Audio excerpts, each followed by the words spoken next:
ay parang timang. Habang nagkakape, nakita ko to si Manong hirap na hirap sa Temex niya. Naku po, hirap talaga paandarin yan kapag maulan, lalo na ngayon bagyo. Pati nga spark plug tinitingnan niya baka pinasukan ng tubig. Pero katulad ng mga telenovela sa telebisyon, ang buhay ay hindi palaging bagyo. Minsan maulan, minsan rainy day. At dahil dyan walang pasok isang linggo na. Dahil walang pasok, magtitipid ako. Bibili muna ako ng itlog sa kanto. Baka kasi mag-crave yung mga anak ko sa manok, papakainin ko ng itlog. O kaya mag-request ng pizza, french fries, papakainin ko na lang ng itlog. Masustansya naman ng itlog lalo na kapag nagtitipid ka. Dalawang large.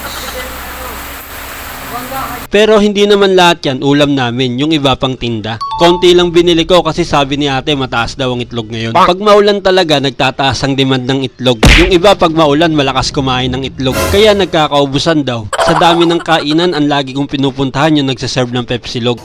Ano yun? Pepe. Sinangag. Itlog. Pero tinigil ko na yun, nakakasama pala sa kalusugan. Masyado siyang nakaka-addict. Pag umorder ka ng isa, hindi pwedeng hindi ka dadagdag, makakadalawa ka talaga or tatlo minsan. Healthy living na ako, gulay na nga lagi kinakain ko. Grabe yung tindera dito, naka-eyelashes oh. Dapat dito kayo bumili, naka-eyelashes yung tindera. Magkano? 80 lang budget ko, hindi pala kayang ibili ng sopas. Hanggang isang balot lang ng pakbet. Okay na yan, kesa naman magsusopas na naman ako, tapos utang naman.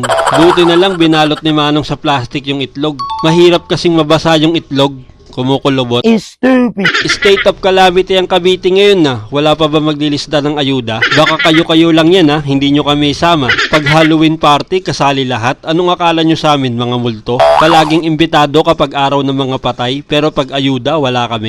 Pag ako naging tagalista, uunahin ko yung mga hindi nagpapalista. Ihuli ko yung mga taong pupunta sa bahay na sabihin ilista sila. Bahala kayo dyan, maganda yung source nyo, maaga magbalita. Listahan pa lang, gusto nyo una na agad kayo, tapos sa bigayan, sigurado, unang-una na naman kayo. Pero sa totoo lang, may maganda akong naiisip para dyan. Lalo na kung konti lang yung ayuda, boxing na lang. Siyempre, irapon na lang nila para lahat ng nakalista may tsansang makakuha. Tsaka wag na sumali sa ayuda yung mapipera naman, yung mga alam mong may kaya. Sa Pinas kasi kahit mapipera, putik, mga buraot pa rin. Ang nawawalan pa yung mga mas nangangailangan. Dapat matuto kayo magparaya. Magparaya, hindi mandaya. Katulad nito ni Manong, nagtitinda pa rin ng taho kahit maulan. Hindi hadlang ang sama ng panahon para dumiskarte ng pera. Hindi ka naman magkakasakit pag nabasa ka ng ulan tapos nakapulot ka ng 1,000. Baka nga gumanda pa pakiramdam mo nun eh. O paano, hanggang dito na lang ulit mga timang. Salamat sa panonood. Pa-share naman po, please.